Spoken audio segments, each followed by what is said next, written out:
Message de Monseigneur Philippe Christori en ce vendredi 2 août 2024. Les Jeux Olympiques et la fraternité, réalité ou déception?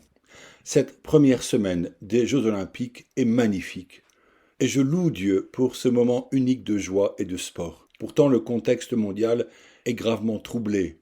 La guerre continue avec ses crimes. Des pouvoirs iniques confortent leur puissance contre la volonté des peuples. La fraternité est une richesse difficile à vivre. Dans l'encyclique Fratelli Tutti, le 7e chapitre propose des parcours de paix pour guérir nos relations brisées et se retrouver frères et sœurs. Le pape parle de la vérité comme compagne indissociable de la justice et de la miséricorde, que chacun doit rechercher et reconnaître comme fondement de l'itinérance à effectuer entre personnes blessées, puisque la vérité vous rendra libre, affirme Jésus. Le Saint-Père cite l'Église d'Afrique du Sud, qui appelle une nouvelle société fondée sur le service des autres, et je le cite, dans laquelle la valeur d'être ensemble en tant qu'être humain prime incontestablement sur l'appartenance à tout autre groupe plus restreint, que ce soit la famille, la nation, la race ou la culture. Fin de citation. Désirons-nous, en tant que catholiques, cette ouverture? Pouvons-nous en vérité affirmer que nous aimons la société et tous ceux qui la composent, même ceux qui sont les plus différents de nous? Car Dieu a tant aimé le monde qu'il a envoyé son Fils unique pour le sauver de la mort. Mais voici que l'actualité nous rattrape et nous questionne sur la fraternité. Les Jeux Olympiques sont un événement planétaire extraordinaire. Ils constituent un moment unique pour exprimer la fraternité. Certes, quelques ombres apparaissent lorsque certains groupes font pression pour glisser un message politique souhaitant exclure ceux en qui ils voient des ennemis. Heureusement, la fraternité est merveilleusement signifiée lorsque les compétiteurs se saluent, se remercient, se félicitent, lorsque les spectateurs communient aux exploits accomplis, lorsque les épreuves de sport sont prolongées par des fêtes mémorables entre supporters, lorsque chefs d'État et personnalités s'y rencontrent, lorsque le peuple vit un moment joyeux et festif autour des valeurs du sport. Le sport est une activité indispensable pour nos corps, mais aussi pour notre convivialité. Il est d'ailleurs heureux de voir notre pays, la France, briller par ses résultats, alors que notre population est peu nombreuse comparativement à d'autres nations. Personnellement, je remercie toutes les fédérations sportives, nos écoles et nos clubs, nos villes et les sponsors. C'est leur engagement qui offre à ces jeunes gens de pouvoir aller au bout de leurs rêves. Cependant, depuis la soirée d'ouverture des Jeux à Paris, beaucoup de commentaires se font entendre. Ceux qui ont créé ce spectacle le défendent comme inclusif, artistique, certes provoquant et ouvert aux réalités contemporaines. Malgré la pluie, certains tableaux furent magnifiques. Mais beaucoup ont été choqués par certaines scènes, leur vulgarité, et y ont vu une atteinte au christianisme, voire un blasphème. Certains pays ont interrompu la diffusion en direct. Les créateurs, qui avaient d'abord assumé la création d'un tableau intitulé La Scène, suivi d'un autre, Le Festin des dieux, disent désormais avoir repris les mythes de l'Olympe et leurs dieux païens. La référence ne serait pas la scène de Léonard de Vinci, Santa Maria delle Grazie à Milan, mais le Festin des dieux de Hans von Bilger, musée Magnien à Dijon. La ressemblance avec la peinture de Léonard de Vinci, représentant la Sainte Seine, où Jésus est entouré par les apôtres avant sa passion, est flagrante.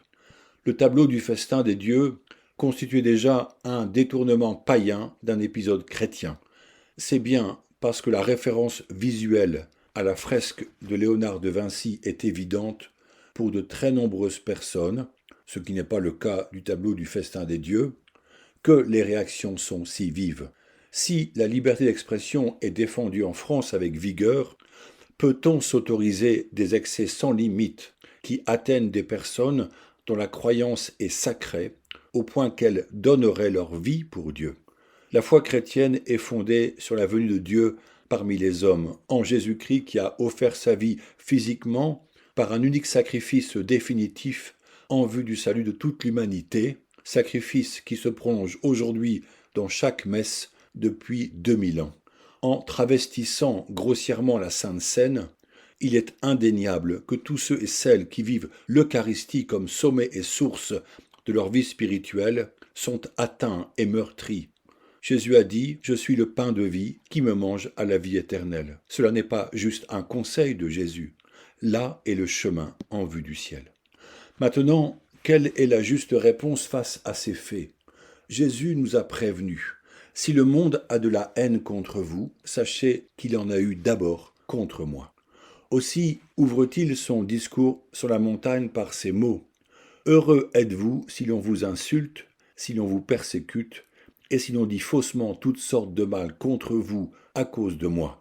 Réjouissez-vous, soyez dans l'allégresse, car votre récompense est grande dans les cieux. Fin de citation. Notre réponse doit-elle être la joie évangélique ? Saint Paul insiste, soyez dans la joie, je vous le redis, soyez toujours dans la joie. La joie, comme don de l'esprit, n'exclut pas l'expérience de la souffrance. Oui, nous souffrons de voir notre religion moquée. J'entends la voix de catholiques qui veulent aller au combat pour défendre l'honneur de Dieu et la Sainte Messe, comme on partait jadis en croisade. Certes, l'Eucharistie, vécue chaque dimanche, adorée dans le Saint-Sacrement, est bien la source et le sommet de bien des chrétiens. Et la vivacité des réactions, l'indignation, la colère même de certains témoignent de l'amour qui est porté au Christ. Mais comment le Christ a-t-il répondu aux menaces, aux insultes, aux moqueries et autres crachats ?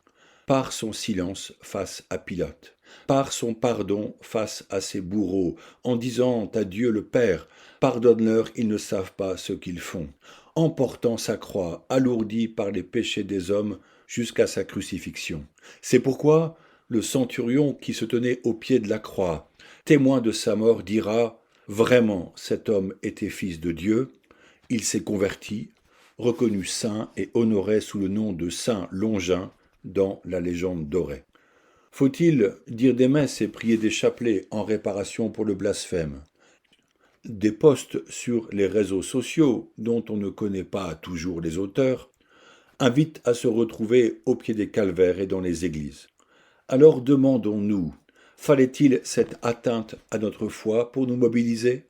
Notre péché personnel ne devrait-il pas nous conduire à choisir le sac et la cendre, comme le roi de Ninive, prévenu par le prophète Jonas ? Les scandales sexuels dans l'Église, commis par des clercs et des laïcs, nous ont-ils tous mobilisés pour des prières de réparation ? Quand la honte s'est abattue sur l'Église, certains catholiques affirmaient que nous en faisions trop pour les victimes et qu'ils ne paieraient pas pour la réparation. À la lecture des évangiles, la voix des chrétiens est notre propre conversion. Jésus l'exige dès le début de son ministère. Aussi voyons l'humble chemin qu'il nous faut emprunter pour une Église pauvre comme l'est le Christ qui n'avait pas de pierre où reposer la tête. Recherchons la fraternité en incluant ceux et celles qui nous sont si différents par leur histoire, leurs origines, leurs mœurs, leur vie sexuelle, leur vision de la société, afin que nous recevions d'eux ce qu'ils portent comme richesse d'amour et que, peut-être, nous puissions leur témoigner de l'amour infini de Dieu. Pour créer cette authentique fraternité, Jésus nous supplie de demeurer dans l'amour. Et Saint Jean précise, demeurer en Jésus-Christ. Oui, heureux les pauvres de cœur, car le royaume des cieux est à eux. Jésus nous redit le chemin. Voici ce que je vous commande, c'est de vous aimer les uns les autres. Aussi réjouissons-nous. Prions et témoignons au monde de la richesse infinie de la grâce divine, en montrant notre joie d'être chrétien et d'avoir Jésus comme Maître et Seigneur.